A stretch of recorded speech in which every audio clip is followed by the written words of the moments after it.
So that's not their goal, saving Ukraine, saving human lives. No, that's not their goal.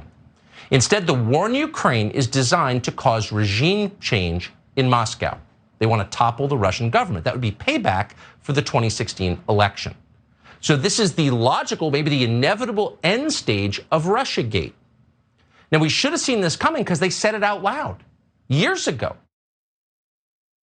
I'm glad that Tucker was able to break that down, because I had been laboring under this false delusion that the reason that I was against the invasion was that it was obviously illegal and it's been incredibly barbaric, with no end of war crimes being committed against the civilians of Ukraine, and that we should all be able to rally together against this insane imperialist invasion. No, it turns out I was just mad about Russia. Again, David, you and I are obsessed with Russia, which is why we made this about Russia, not Tucker Carlson. No, this is just about getting revenge. They want to take down the Russian regime, which is presumably why Nancy Pelosi and Chuck Schumer made Putin invade, and why they're like holding his arm behind his back to stop him from pulling out his forces, which Tucker would have you believe Putin wants to do. But he's obligated to continue because of the Democrats, I suppose. What do you think? That's how quickly this argument falls apart. Who started this war? Like Nancy Pelosi, Chuck Schumer, Joe Biden? Like, who's to say, David? You think you're the expert? You get to say who invaded who and who's in which country? It's so completely insane. But it almost feels like at this point that Tucker is trying to see how far his audience will go.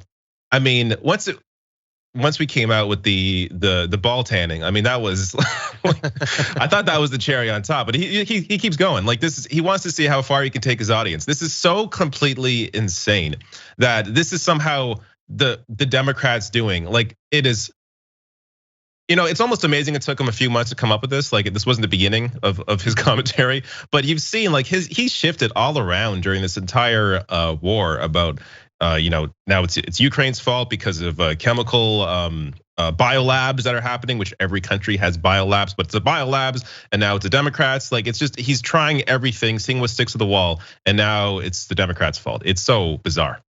Yeah, no, it turns out that the ball tanning thing wasn't the cherry on top. It was the two cherries on the bottom if you tan them too much, apparently. But yeah, he's been trying to figure out what his line is supposed to be, because he always has to be a contrarian. He always has to produce for his audience a feeling of moral and intellectual superiority. And for that, there has to be differentiation.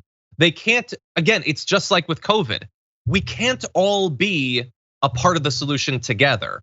Even if one position is objectively right, objectively moral, whether with COVID, trying to stop people from needlessly dying, or in the case of Ukraine, not simply watching as civilians are, like butchered. That's not good enough. His audience needs to feel better, and he produces that for them. And so early on, he was trying to tell them, why would you be mad at Putin? Why would you side with Ukraine? Why don't we side with Putin? Even though he, again, often tries to pretend that he's against war. Here, he's perfectly happy to have Russia do this invasion. And so now it's, if you stand against the invaders, then you're the bad one. I don't understand it, but there's a lot of weird contrarianism. I think it was from last night's episode of Tucker Carlson, Glenn Greenwald went on, and Fox had a video about it. And it was Glenn saying, why would we be willing to risk the apocalypse over a border dispute?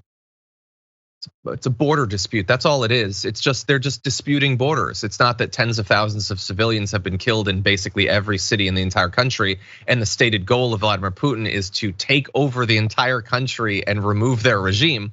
It's a border dispute.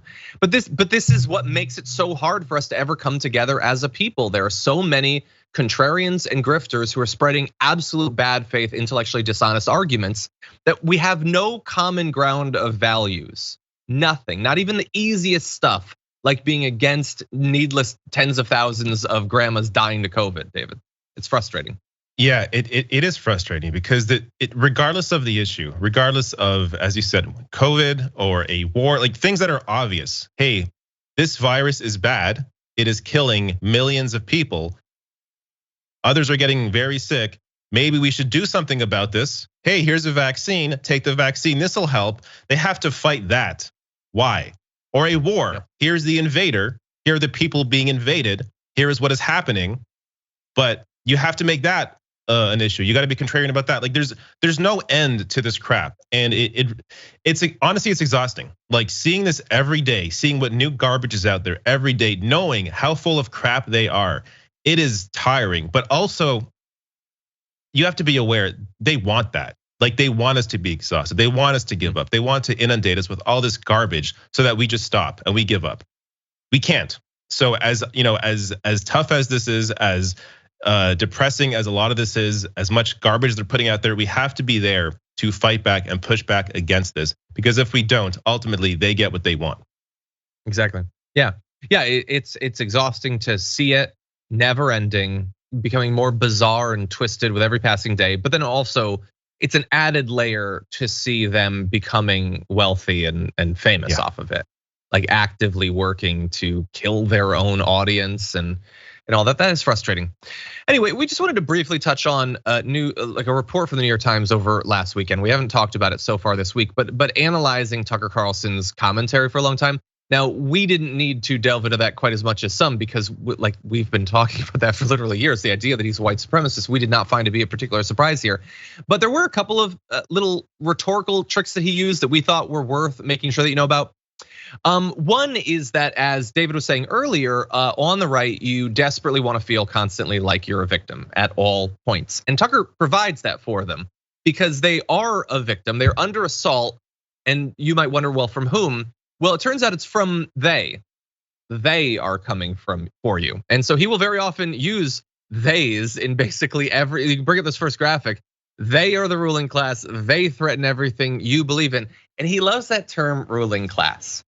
Because the thing about the ruling class is that it is a very vague term.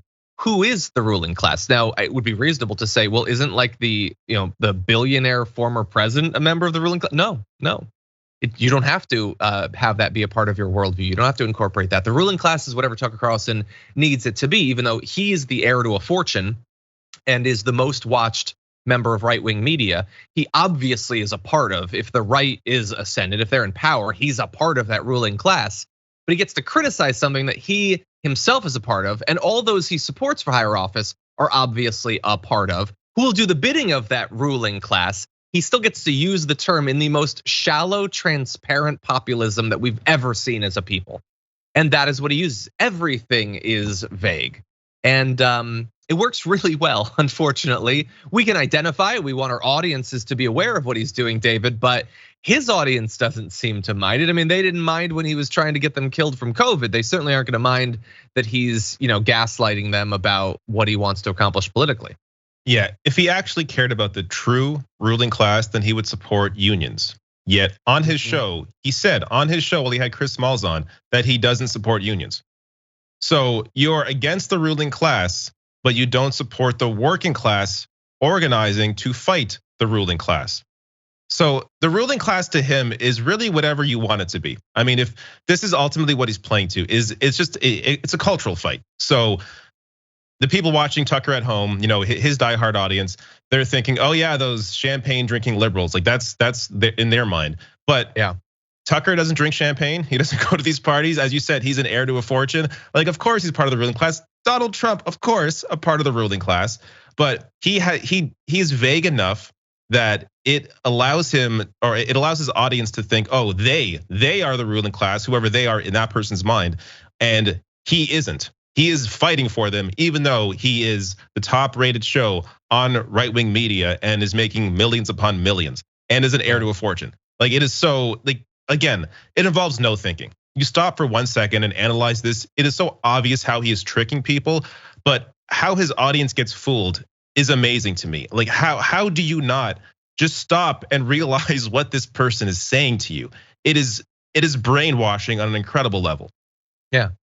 It's ridiculous what you have to uncritically believe for this to make any sense to you.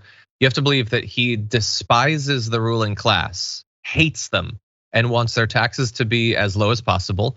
He wants their corporations to be unhindered by any regulations, like even the left-wing billionaires or whatever, as if they exist. He wants them to be like free to commit effectively like economic murder. Like they should, it doesn't, like if you're a conservative, you're watching this, isn't that a little bit weird? And he's fighting for you, but how exactly? over, like pregnant pilots or whatever? Like, why doesn't he want your wages to go up? Why doesn't he care that you can't afford health care? Why isn't he fighting in ways that would help you economically and that might be some sort of a threat to him? Why can't people follow the money? They've heard that phrase before, but nobody seems capable of doing it. It's weird.